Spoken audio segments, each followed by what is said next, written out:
नमस्कार दोस्तों, technical power study में आपका एक बार फिर से स्वागत है। और जैसा कि हम जानते हैं कि हम कहाँ तक पहुँच चुके थे। हम पहुँच चुके थे कि प्रस्तावना में जोड़े गए शब्दों के बारे में।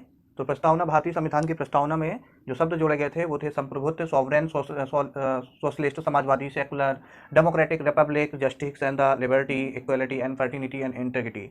इनके बारे में मैंने पिछली क्लास में चर्चा किया था और पूरी सारी डिटेल से विधिवत बताया गया था। और जैसा कि मैंने बताया था कि सोशलिस्ट, समाजवादी और सेकुलर और इंटीग्रिटी, ये तीन शब्द 42वें संविधान संशोधन के तहत 1976 में प्रस्तावना में जोड़ा गया था। ठीक है ना। अब हम बात करेंगे दोस्तों आगे की क्लास में। आज हम बात करने वाले थे, जैसे कि मैंने पढ़ाया था, कि अनुसूचियों के बारे में पढ़ेंगे। तो आज नंबर डालिए हेडिंग अनुसूची नंबर 1। जैसा कि अनुसूची नंबर, आप हेडिंग डालिए अनुसूचियां।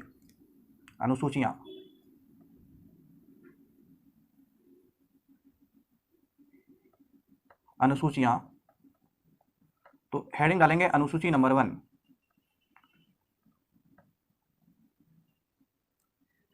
अनुसूची नंबर, शेड्यूल नंबर 1। ठीक है।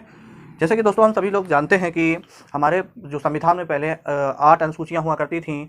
26 जनवरी 1950 जब हमारा संविधान लागू हुआ था, तब हमारे संविधान में 8 अनुसूची हुआ करती थी। लेकिन बाद में संविधान संशोधन करके 4 अनुसूचियों को बाद में जोड़ दिया गया है। ठीक है। तो अब हमारे वर्तमान संविधान में 12 अनुसूचियां हो चुकी हैं और हम जिनको विधिवत से एकदम डायरेक्टली कंसंट्रेशन से होकर पढ़ेंगे। तो आगे देखिएगा कि हम बात करते हैं अनुसूची नंबर 1, तो शेड्यूल नंबर 1। तो शेड्यूल नंबर 1 क्या कहती है? According to the schedule number 1, the names and the areas of all state, names of all areas and all state and the unions are included। ठीक है ना। तो इसमें ये लिखा गया है कि अनुसूची नंबर 1 में बताया गया है कि सभी राज्यों एवं केंद्र शासित प्रदेशों के नाम एवं अधिकार क्षेत्र के बारे में। ठीक है ना। सभी राज्यों के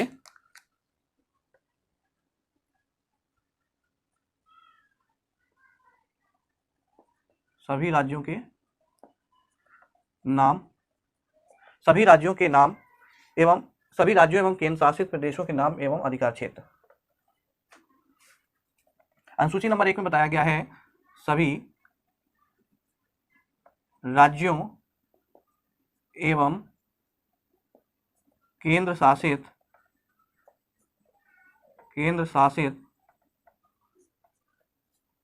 प्रदेशों के नाम एवं अधिकार क्षेत्र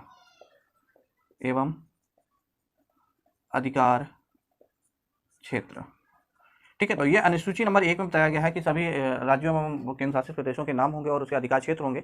तो जैसे कि हम जानते हैं कि अभी recently there are the 28 state and the 9 union territories. ठीक है ना। अभी संविधान संशोधन हुआ है जिससे जम्मू कश्मीर के राज्य का दर्जा खत्म करके उसे 2 यूनियन टेरिटरी में बांट दिया गया है, जम्मू कश्मीर एवं लद्दाख में। तो 2 केंद्र शासित प्रदेशों में बांट दिया गया है। ठीक है।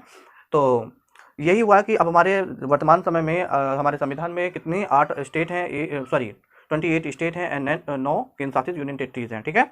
और जैसा कि हम जानते हैं कि जम्मू कश्मीर, और क्वेश्चन आ सकता है कि जम्मू कश्मीर और लद्दाख को केंद्र शासित प्रदेश बनाने में कौन सी अनुसूची प्रभावित हुई है? तो अनुसूची नंबर 1 प्रभावित होगी। ठीक है ना। जैसे कि 2014 में जो तेलंगाना स्टेट बना था, 2 जून 2014 को जब तेलंगाना स्टेट बना था, तो क्वेश्चन आया था कि कौन सी अनुसूची प्रभावित हुई है, तब भी अनुसूची नंबर 1 प्रभावित हुई थी। ठीक है ना। तो ये हुआ अनुसूची नंबर 1। आगे बात करेंगे कि जो दिल्ली है, अपवाद, इसमें अपवाद, एक एक्सेप्शन है, अपवाद। देखिए अपवाद, दिल्ली को एनसीटी का दर्जा दिया गया, अपवाद। ठीक है ना। एनसीटी होता क्या है? तो दिल्ली को आर्टिकल नंबर 239 ए के तहत एनसीटी, नेशनल कैपिटल टेरिटरी, राष्ट्रीय राजधानी क्षेत्र का दर्जा दिया गया। ठीक है। दिल्ली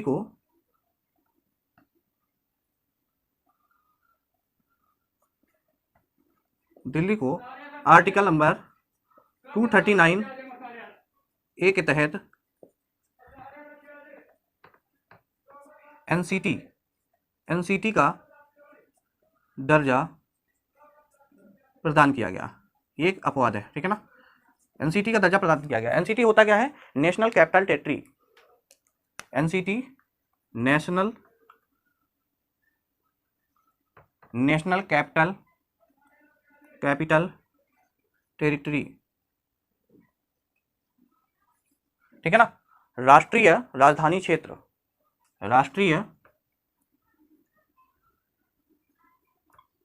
राजधानी क्षेत्र को दर्जा दिया गया, ठीक है ना। अब हम बात करेंगे ये अनुसूची नंबर 1 कंप्लीट हुई है, तो क्वेश्चन ये आ सकता है कि वही कि अब जो जम्मू कश्मीर अगर 2 यूनियन टेरिटरी में डिवाइड हो गया है तो कौन सी अनुसूची प्रभावित हुई है, और जैसे तेलंगाना बना था 2 जून 2014 को, तो कौन सी अनुसूची प्रभावित हुई थी, तो उससे अनुसूची नंबर 1 प्रभावित हुई है। तो ये हुई अनुसूची नंबर 1। अब हम बात करेंगे अनुसूची नंबर 2 की। हेडिंग डालिए अनुसूची नंबर 2। अनुसूची नंबर 2 में क्या कहा गया है? अनुसूची नंबर 2, ठीक है ना। शेड्यूल नंबर 2, शेड्यूल नंबर 2 में क्या कहा गया है? About the salaries and allowance pensions of different government officials in India, ठीक है। भारतीय राज्य व्यवस्था में विभिन्न पदाधिकारियों के वेतन, भारतीय राज्य व्यवस्था में विभिन्न पदाधिकारियों के वेतन, भत्ते एवं पेंशन का उल्लेख। अनुसूची नंबर 2 में भारतीय राज्य व्यवस्था के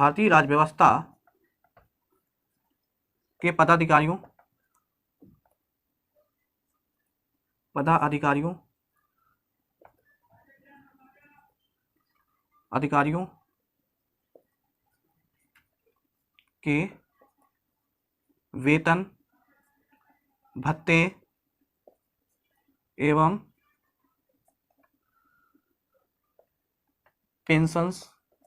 पेंशन का उल्लेख,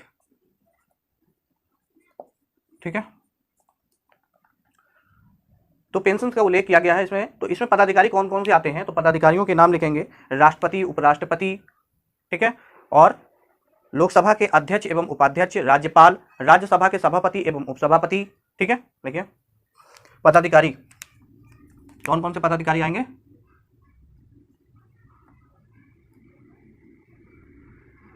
पदाधिकारी प्रेसिडेंट, वाइस प्रेसिडेंट, राष्ट्रपति एवं उपराष्ट्रपति,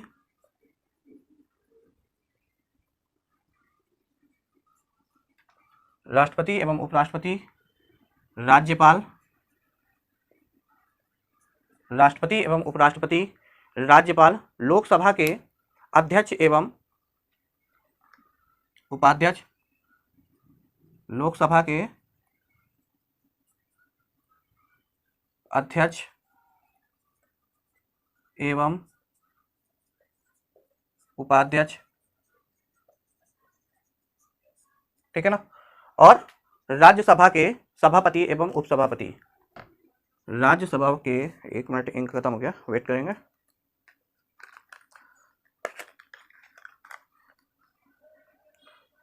तो यहां लिखने वाले थे क्या?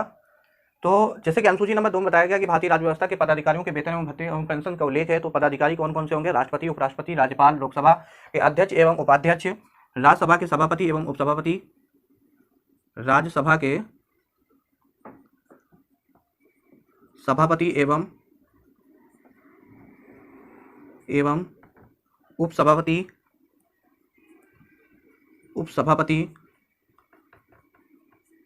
ठीक है, ये हो गए।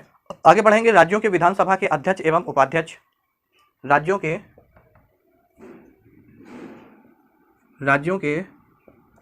विधानसभा के अध्यक्ष एवं उपाध्यक्ष,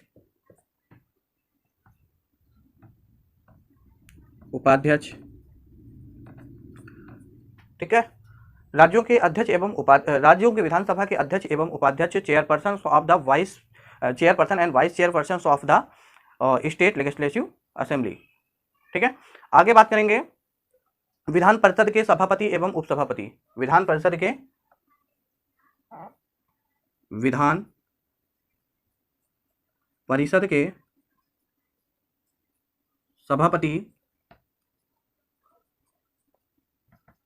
सभापति एवं उपसभापति।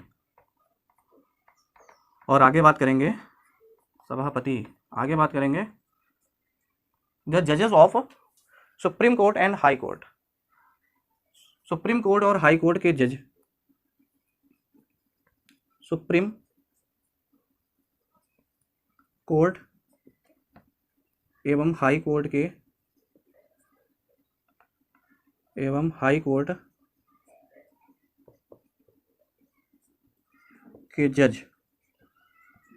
जजों के बारे में, जजों का जो पेंशन और भत्ता वेतन होगा वो इसी के जरिए से अनुसूची नंबर 2 में इनका मेंशंस है।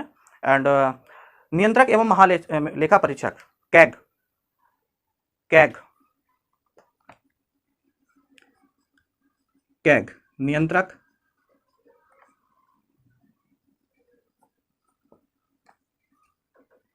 नियंत्रक महालेखा परीक्षक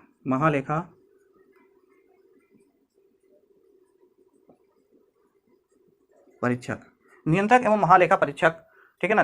आगे बात करेंगे भारत का महान्यायवादी एवं महाअधिवक्ता, भारत का महान्यायवादी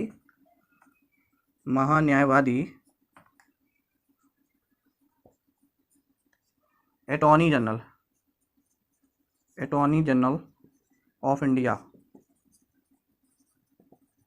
एंड भारत का महाअधिवक्ता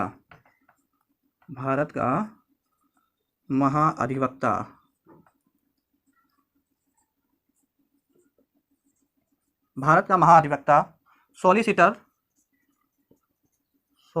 जनरल ऑफ इंडिया, ठीक है। तो ये हो गए। तो इन सारे के सारे जो पदाधिकारी हैं इनका वेतन और भत्ता एवं पेंशन का उल्लेख कहाँ पर है, उनका वेतन और भत्ते का उल्लेख है वो अनुसूची नंबर 2 में है, ठीक है। तो इतनी बात हो गई। तो इनकी अब बात रहेगी, क्वेश्चन आ सकता है कि इन सारी की सारी जो पदाधिकारी हैं इनके वेतन का निर्धारण कौन करता है। तो इन सारी के सारे के वेतन का निर्धारण, वेतन पेंशन और भत्ते का निर्धारण संसद करती है, संसद द्वारा किया जाता है। इन सारे पदाधिकारियों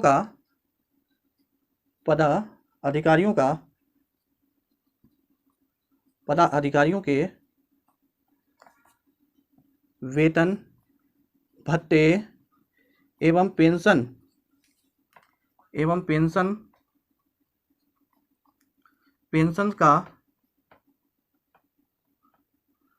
का निर्धारण संसद द्वारा किया जाता है,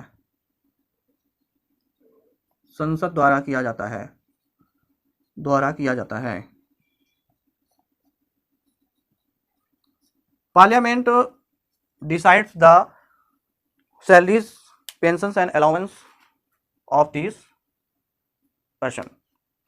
Parliament decides the salary, allowance and the pensions of the government officials in India.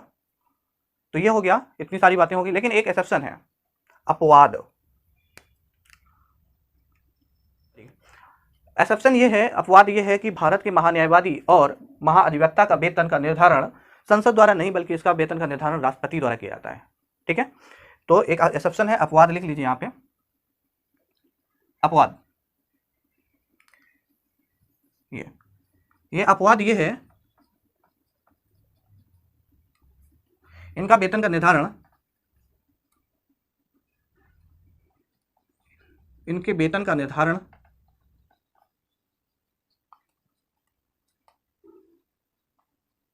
राष्ट्रपति करता है,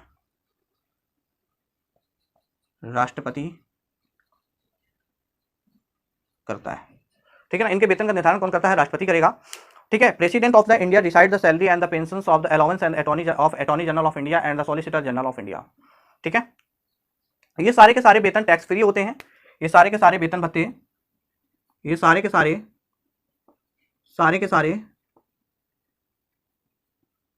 वेतन भत्ते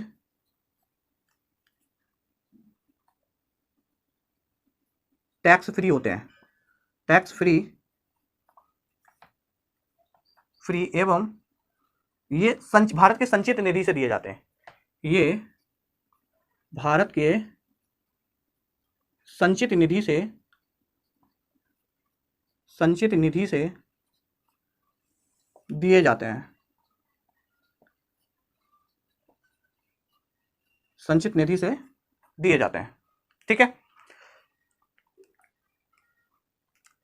एक एक्सेप्शन है कि यहाँ पर भारत के जो राष्ट्रपति और उपराष्ट्रपति का वेतन है उसे हम वेतन नहीं कहते हैं, इसे वेतन न कह करके हम क्या कहेंगे, एमोलुमेंट्स, उपलब्धियां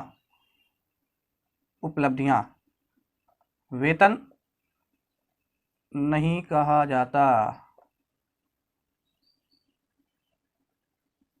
वेतन नहीं कहा जाता, इन्हें उपलब्धियां कहा जाता है। इनके वेतन को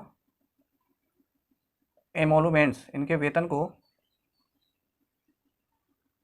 उपलब्धियां, उपलब्धियां कहा जाता है।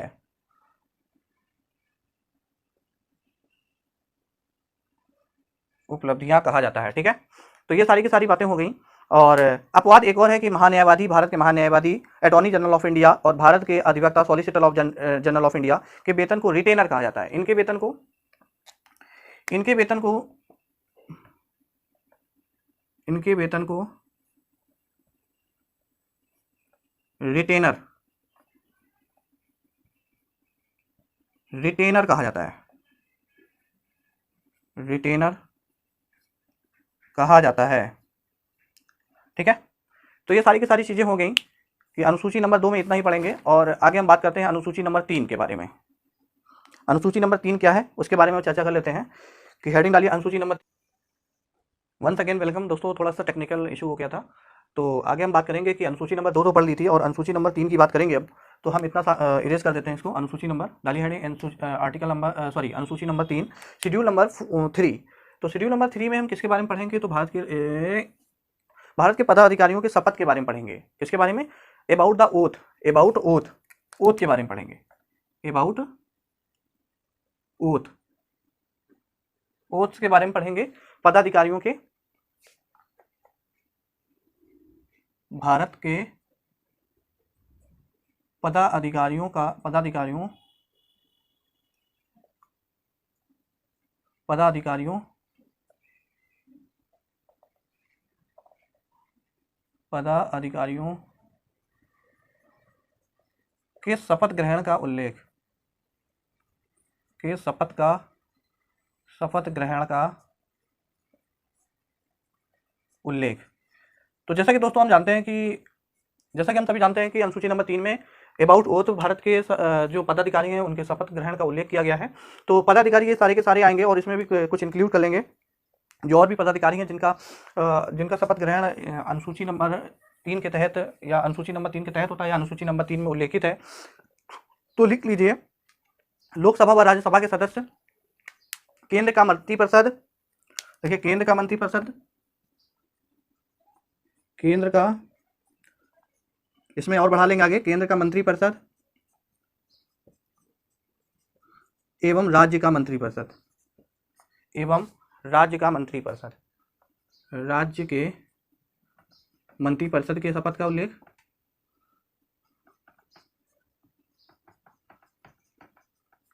मंत्रिपरिषद। ठीक है ना, मंत्रिपरिषद का उल्लेख, member of the parliament and member of the legislative assembly, legislative division, Lok Sabha एवं राज्यसभा के सदस्यों, लोकसभा एवं, लोकसभा एवं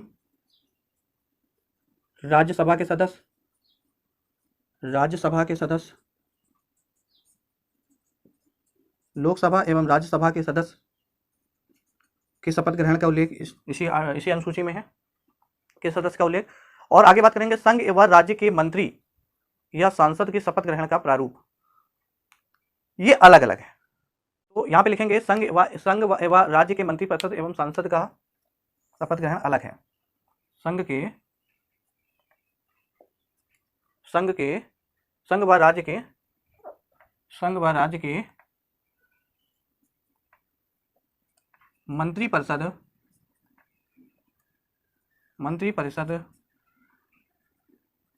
के शपथ ग्रहण,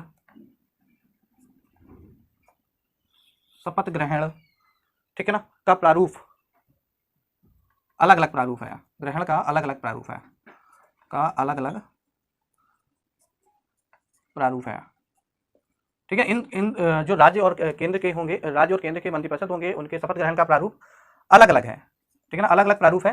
ठीक है, तो दोस्तों आगे बढ़ेंगे। तो जैसे इसमें हम जानते हैं कि राष्ट्रपति और राज्यपाल के शपथ ग्रहण का जो प्रारूप होता है वो संविधान के अनुच्छेद नंबर 60, 59, 69 और 60, 69 और 159 में मेंशन है।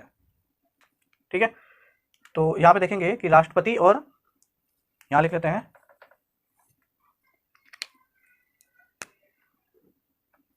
राष्ट्रपति एवं राज्यपाल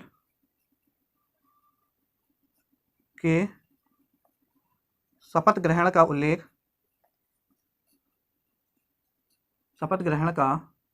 उल्लेख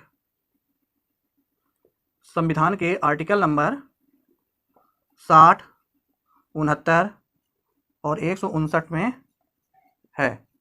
ठीक है ना।